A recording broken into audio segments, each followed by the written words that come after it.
তোমাদের একটা ফানি গল্প শোনাই। তো যাদের মন খারাপ আছে অবশ্যই মন ভালো হয়ে যাবে, এটা আমি কথা দিতে পারি। যদি হাতে কয়েক সেকেন্ড সময় থাকে তাহলে আমার গল্পটা শুনে যেতে পারো। তো ছেলেটার নাম সুঙ্কু। তার সমস্যা একটাই, সে ইংরেজিতে কথা কইবারই পারে না। কিন্তু ম্যাডাম তো রেগে মেগে পুরো আগুন। সুঙ্কু, তুমি যদি কালকে ইংরেজিতে কথা বলা না শিখতে পারো, না শিখে আসো, তাহলে কিন্তু তোমার খবর আছে। তো সুঙ্কু তো ম্যাডামের এই কথা শুনে ভয়ে ভয়ে বাড়িতে গেল। আর পরের দিন সুঙ্কু যখন স্কুলে আসতেছে, তখন অনেকক্ষণ আসার পরে দেখতেছে একটা ছেলে একটা মেয়েরে বলতেছে কলে, হ্যালো ডার্লিং।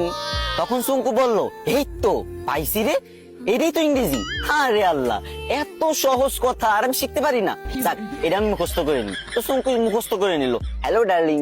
চুঙ্কু ভাবলো রাস্তাঘাটে মনে হয় মানুষ ইংরেজি বলে সবাই, তো এবার থেকে যার ইংরেজি শুনবে সেটাই মুখস্থ করে নেবে। তো চুঙ্কু আর একটু দূর আগে যাওয়ার পরে পার্কের ধারে একটা মেয়ে একটা ছেলের বলতেছে, সেটা ননসেন্স।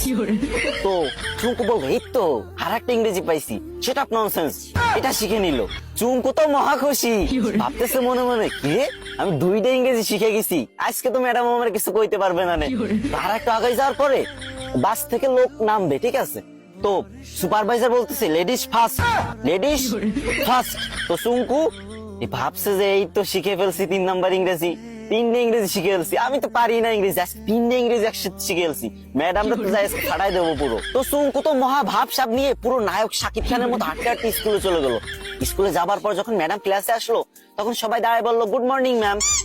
তখন চুঙ্কু তো ইংরেজি শিখছে এবার। তো চুঙ্কু কি বলবে? চুঙ্কু বললো, হ্যালো ডার্লিং।